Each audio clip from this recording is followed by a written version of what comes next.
are we consistently doing activities that are putting us out there to build relationships with consumers?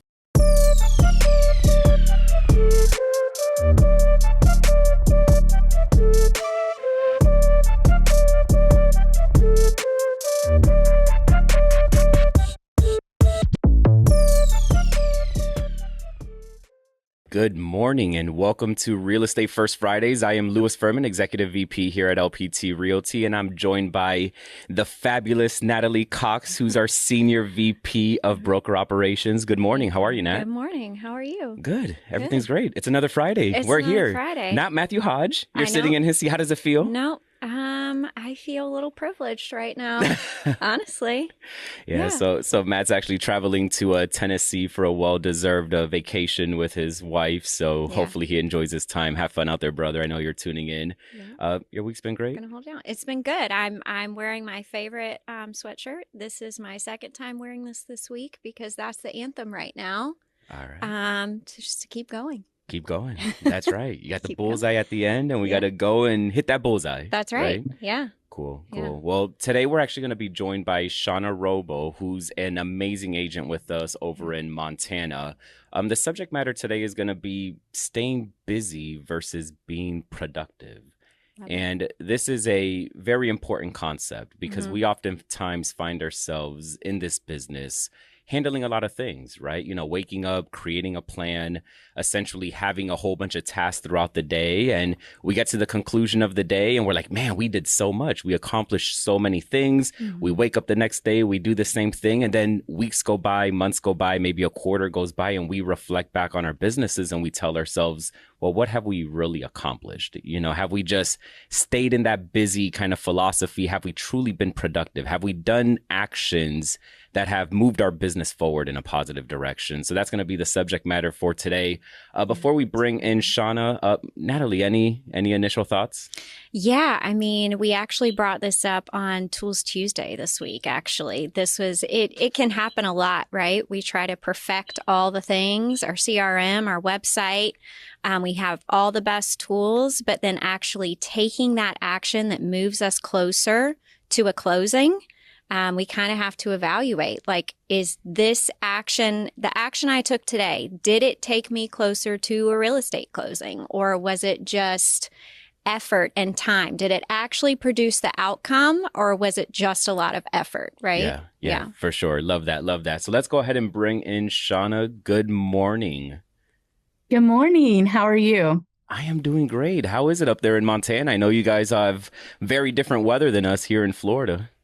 Well, I'm actually down here in Texas with some other girls from LPT right now. Oh, very cool. I was going to say that background is very different than what we're used to seeing you in. Yes, yeah. It's called the Milk and Honey Ranch. It's pretty cool. So Cool. Well, for those that don't know who you are, do you mind just sharing a little bit about your background in real estate and the type of operations that you run, et cetera? Yes. So I've been in real estate since I was 23 years old. That, is about 22 years ago. And I started out as a single agent. Whenever I was a single agent, after my first year in the business with the franchise I was with, I was ranked 35th in the nation, top listing agent. And then I also now have a team in Montana, and we're the number one team in units and in volume for a team in Montana. So I've been doing it for a little while. Yeah, very cool. And I'm sure as a team leader, you see a lot of your agents, kind of balancing that challenge of busy versus productivity. So let's kind of jump in. Like, how do you see it from your vantage point? This concept of, being busy versus being productive. Agents come in and they don't know what they don't know. And I think a lot of times they are just looking on social media and seeing what other agents do. And for them, they think they're busy if they're making sure they have like the perfect social media post or the perfect flyer in Canva. And the reality of it is when you come into real estate, one, you don't know what you don't know. If you come in and you think that's what real estate's going to be like, that's okay. But really, you only have one job, and that is get pen to paper. And that's either by working with a buyer or working with a seller. And your activities every day should be accomplishing either getting a buyer or buyer broker agreement signed or a listing agreement signed. So a lot of times I'll see agents come in and they're like, I cannot get started until I have my business cards. And I'm like, okay, first of all, that is not going to make you money. So if any of you guys are new on here and you're like, I just need the perfect business card, let me give you a tip. A business card will actually cost you more money, not in the design and buying them. But what I mean is when you're out or if you're at an open house and someone says, hey, do you have a business card? And you give it over to them and you're so proud and you're like, yes, here's my business card. They're going to call me. No, they're probably going to be picking food out of their teeth later on that afternoon with your business card. Think about how many business cards we have in our pocketbooks or in our car that we're like, oh, I don't even remember seeing this person, we throw it away. So instead of when they ask for a business card, say, you know, I don't have one with me, but how about you give me your name and number and I will text you right now all my contact information. Get their contact information. You have their name, their phone number. Then you can run them through a back-end system. You can actually get their email address and their mailing address. You add them to your database, set them up on a market report or a listing alert, or just whatever the kind of that conversation went, just maybe like a little note thinking about selling in 6 months. That's how you start to build your pipeline. But for some reason, new agents come in and they think by having a business card makes them a professional and they're overcompensating. And they're spending all this time worried about business cards when that's just busy work and not productivity work. Yeah, and I think where a lot of that anchors in on is, we like to do the comfortable habits. Mm-hmm. What we typically like to do on a day-to-day basis are the activities that make us feel comfortable. And usually that makes us very busy. What are the things, sitting there creating the business cards and, looking at our CRM or whiteboarding ideas and concept, those become very easy activities and very easy tasks that consume a lot of time in our day, right? It is going to take up a lot of hours, but is it truthfully making us more productive? And what tends to happen is those productive tasks tend to be the harder task, right? Those are the harder things to do, and we run away with it. And we've had, a few Real Estate First Fridays here where we talk about this concept of doing the hard thing first. If you've prioritized, which is one of the, what I would call factors of a productive person, and let me kind of touch on this real quick. If you are focused on being busy, typically you'll have a lot of goals. And somebody who's focused on being productive prioritizes their goals. Mm-hmm. So if your priority is, hey, I want to have a 6-pack, what should you do? Probably the first thing you should do in your day is go do your 1,000 sit-ups to get your 6-pack, right? Like do the hard activity first. But again, we tend to find ourselves jumping into the easy stuff, which again keeps us busy, but doesn't necessarily make us productive. It's almost like a form of procrastination. Oftentimes agents don't know what they don't know yet. So we teach our agents to come in and write down every single thing you have to do, from making a call to an email to setting, calling for sale by owners and expireds and following up with your open house people. And we make them make dollar signs next to them. Mm. And it's so interesting because to them, they think designing a social media post is a moneymaker, but it doesn't have an action behind it, right? There's no call to action. So that's actually busy work. Or they'll think, I need to go watch some trainings. That's how I'm going to make money. But they watch the trainings and they don't implement. So we have them write down every single thing that they're going to do that day. And then we teach them to do different, up to $5 signs.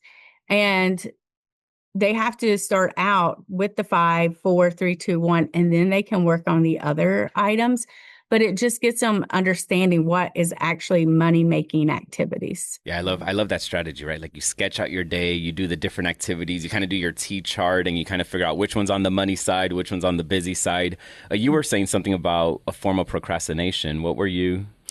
Yeah, so it's almost like avoiding the hard things or the uncomfortable things that we're not used to doing. We always want to go to our comfortable things, and it's almost like that paralysis by analysis, right? Like I just want to continue staying in that zone of doing the things that are busy that I typically do, but I'm not taking a bite out of that hard or uncomfortable, I should say, productive thing, right? Which is the cold calling, the door knocking, the actual belly to belly prospecting where I'm getting in front of sellers and buyers. That is what's going to lead me to the next closing.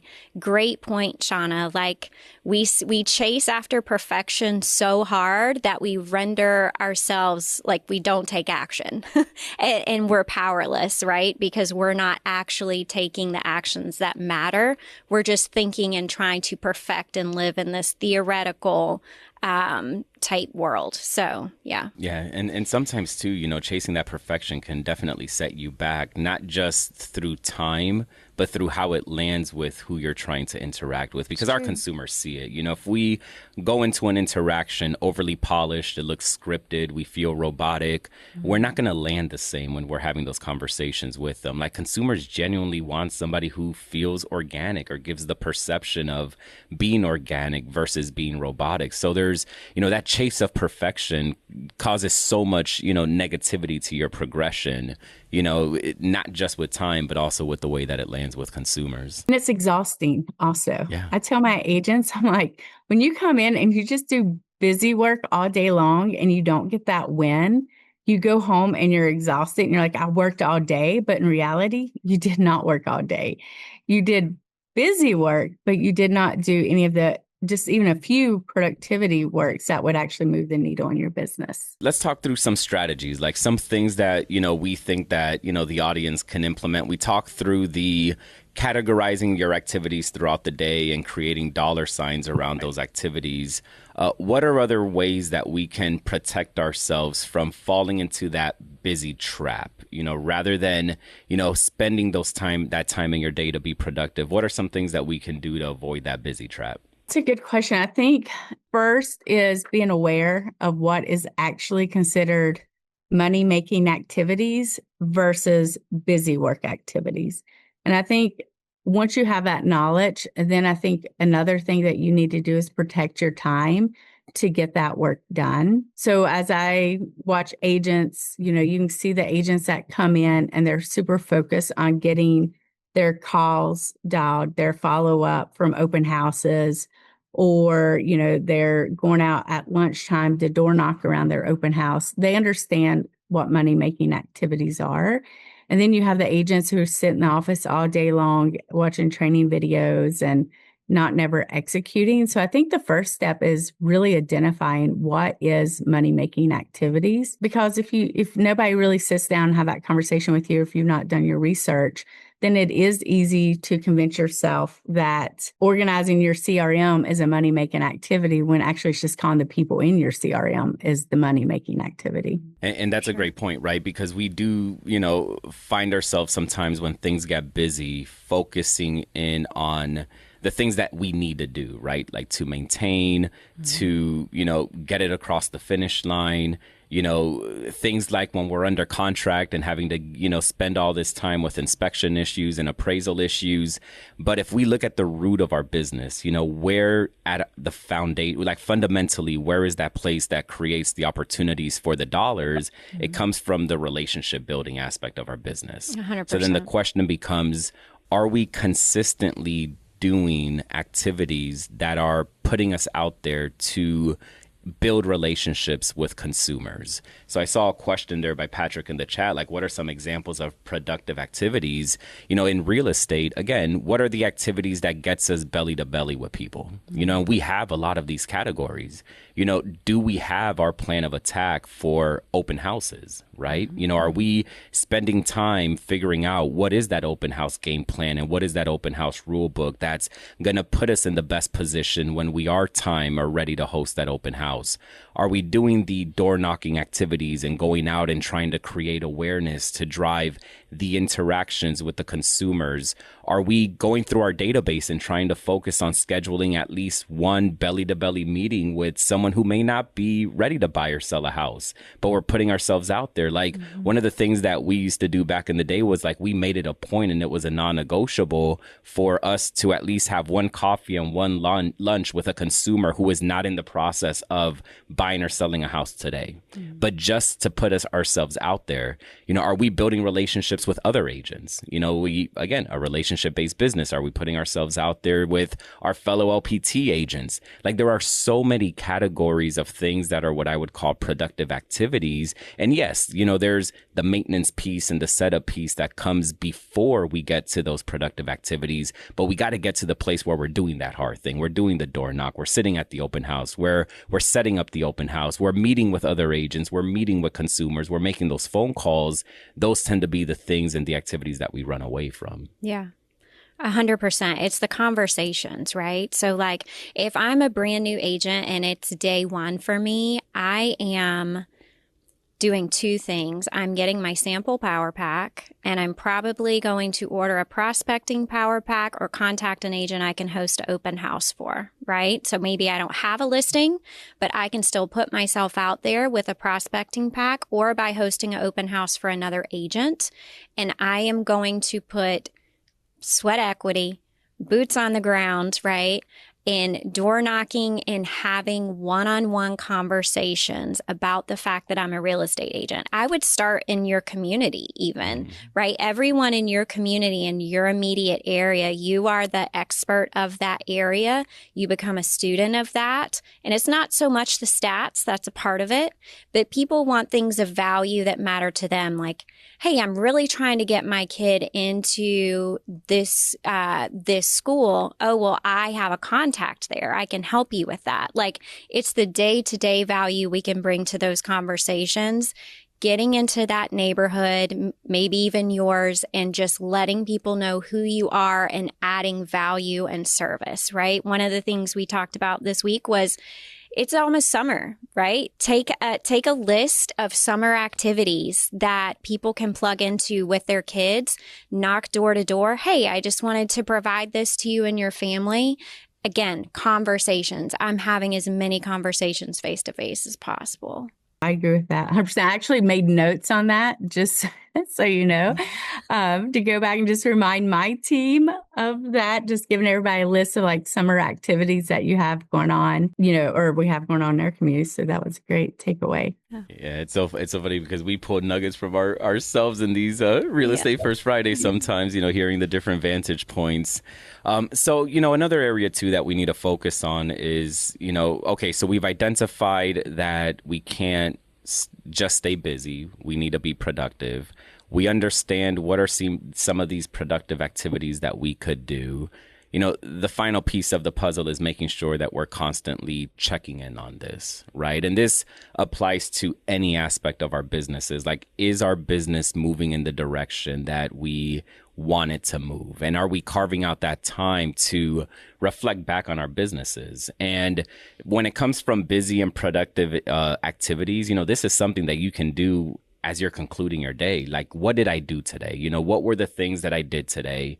Where were the areas that, to your point, Shonna, were the dollar sign activities? Mm-hmm. What were the areas that had the $5 signs versus the $1 sign versus the no dollar sign? And just taking that time, those 5-10 minutes before you wrap up your day to just understand where was my business throughout the day. For sure. Evaluating, right? Maybe even looking at, a lot of people think their leads are going to come from having their website perfected, and having a website is great, right? But honestly, if you want to evaluate it, if you're getting a lot of leads from your website, then all the power to you. But where can you actually generate those leads? As a new agent, it's probably going to be from your sphere. It's probably going to be from your own neighborhood. Again, from having those conversations, letting people know who you are, and learning how to leverage the tools we have so you can give them the best experience possible. One way to be able to tell is once you get into it, if you have the peaks and valleys in real estate, then that's a great indication that you are getting caught up on busy work once you get a property under contract. Because we give have the illusion we have to get it to the closing table. So I tell my agents, like, if you're having a lot of those peaks and valleys, that's a sign that once you get something under contract, you stop the money making activities. And then you're always going to be playing catch up with your income versus once it goes under contract, understanding, not responding back to that email first thing in the morning and actually calling for sub owners or expireds or practicing a script. That's a money-making activity. And then what you do is you work on your transaction that you have under contract. But if you keep, trying to, I always say every morning when you wake up, you're going to have 70 fires that you need to put out. You need to focus on the 10 to 15 that is going to save the baby in the house, per se, because the other ones will work themselves out. They'll burn themselves out. Or you can get to them later, but just know in real estate, every morning there's going to be 70 fires and you need to know which ones you need to put out first to continue to move that needle. So that way you don't have those dips and valleys when it comes to your income. Yeah, I love how you call it because here on Real Estate First, we actually call it the roller. I like how you call it the peaks and valley effect. We call it the roller coaster effect, where it's like you do all of these activities, you get busy, you get, oh my gosh, I got tours I get to do. I'm writing up offers. Now I'm dealing with due diligence issues. Now I got to a closing, and then you wrap up that closing, you look back at your business and you're like, well, I don't have the next buyer behind coming, from behind, right? Like now I got to redo the activities that got me there. And it's crazy how this business works, where it's like you put in that time to build a relationship, you put in that time to do the income producing activities, and we obtain the customer, but then we shift our focus from continuing to do those activities because now we need to be hyper focused with handling the customer in which we've acquired. But what if there was a world where you can maintain those activities? Now you're going to constantly have this stream behind you that's going to constantly be filling the bucket, and that becomes part of the art and part of the skill. Like, how do I create the efficiencies around my business to allow me to be in a place where I could handle multiple showings and handle multiple consumers and consultations and appraisal issues and closing issues and get them across the closing table, but not forgetting that there's this other engine that's the foundation of the productive activities in real estate that we can never turn off. Thank you guys for joining me here today on Real Estate First Friday. Let me start off with you, Natalie. Any final words before we wrap up today, before we kick it for Shonna for final words? Keep going, right? Get uncomfortable.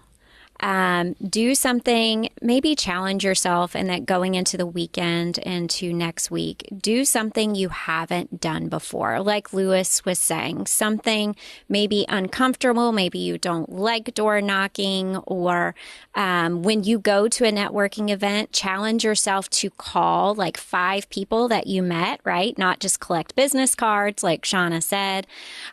Make sure that you are pushing yourself into, again, things that matter, keeping the main thing the main thing.